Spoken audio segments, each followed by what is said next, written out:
Good morning বন্ধুরা, ছায়া daily ব্লগে সবাইকে স্বাগত জানান। আজকের ব্লগটা তো আজকে শুক্রবার, আজকের ব্লগটা এখান থেকে শুরু করছি।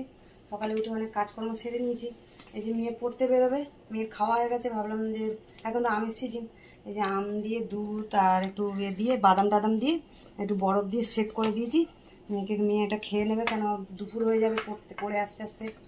এটা খেয়ে গেলে পেটটা ভরা থাকবে। চলো আজকে ব্লগটা এখান থেকে দেখতে থাকো। আর আমি খাবো কি দেখে, যে কালকে কড়াই সেদ্ধ করেছিলাম, আছে কড়াই সেদ্ধ, দেখি ভাবছি মুড়ি দিয়ে খেয়ে নেবো এটা কড়াই সেদ্ধটা দিয়ে। আর তোমাদের দাদাভাই তো কাছ থেকে সবে এলো, বললাম যে বাইরে একটু টিফিন করে নাও। চলো রাখি এখন, পরে আবার আসছি। টাটা।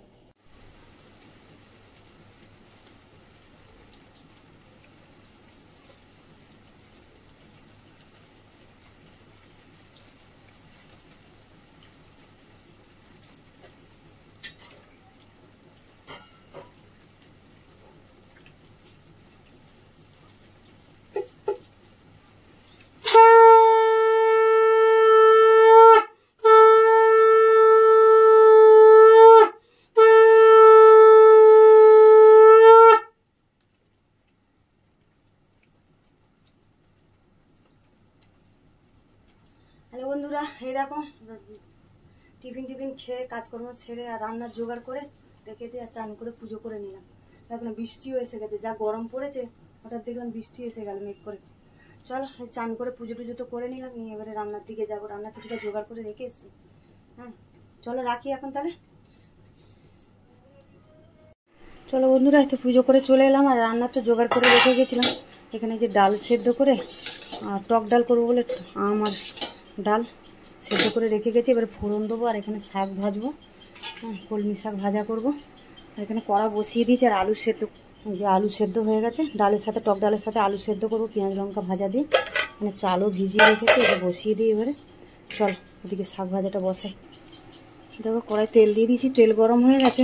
আর আমি শুকনো লঙ্কাটা আর পেঁয়াজটা ভেজে নেবো আলু সেদ্ধর জন্য। চলো লঙ্কাটা, দেখো লঙ্কাটা তো ভেজে নিয়েছি, পেঁয়াজটাও ভেজে নিলাম, নিয়ে তুলে নিই। তারপরে এই তেলের মধ্যে শাক ভাজা বসিয়ে দিই। চলো বন্ধুরা, যে শাক ভাজবো তেল দিয়ে দিয়েছি, দিয়ে আর শুকনো লঙ্কা দিয়ে দিলাম, দিয়ে যে রসুন পেঁয়াজ আর কাঁচা লঙ্কা সব দিয়ে দিলাম তেলের মধ্যে, দিয়ে একটু ভেজে নিই পেঁয়াজ রসুনটা, দিয়ে তারপর শাকটা। দেখো বন্ধুরা, পেঁয়াজ রসুন লঙ্কা তো ভালো করে ভেজে নিয়েছি। এবারে শাকটা দিয়ে দেবো। অনেকটা একটু কমে যায়, একটু ধুয়ে হলেই কমে যাবে, নুন আর দিয়ে দিলেই কমে যাবে শাক। ভালো করে নাড়িয়ে দেখো বন্ধুরা, শাক তো কমে গেছে। এর মধ্যে যে নুন দিয়ে দিচ্ছি পরিমাণ মতো নুন দিয়ে দিলাম। আর দিয়ে দিচ্ছি হলুদ দিয়ে দিলাম। এবার চাপা দিয়ে দিই, আরও কমে যাবে শাক। চল শাকটা হতে থাকে।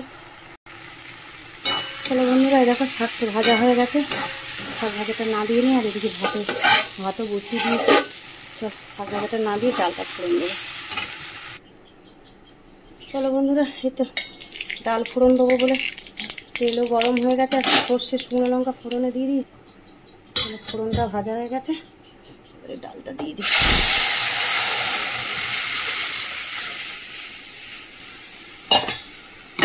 হলুদ তো দিয়ে সেদ্ধ করেছি, নুনও দিয়ে সেদ্ধ করেছি, আর কিছু দেওয়ার নেই। চল ডালটা ফুটুক টকবক করে, এখানে ভাতও ফুটছে। চলো এখন রাখি, পরে আবার আসছি। চলো বন্ধুরা, রান্না বান্না তো হয়ে গেল। এই যে আমি দাদাভাইকে খেতে দিচ্ছি, আমিও খেতে বসবো, ছেলেকেও দেবো। চলো এই তো গরম গরম ভাত। আর আজকে তো বেশি রান্না কিছু করিনি। এখানে যে আলু সেদ্ধ করেছি, শুকনো লঙ্কা পেঁয়াজ দিয়ে মেখেছি একদম ঝাল ঝাল করে। আর টক ডাল করেছি, যে টক ডাল করেছি আম দিয়ে টক ডাল। আর এখানে যে কলমি শাক ভাজা।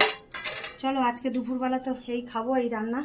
চলো এখানে ব্লগটা শেষ করছি, তাহলে দেখা হচ্ছে পরের ব্লগে। টাটা, রাখি।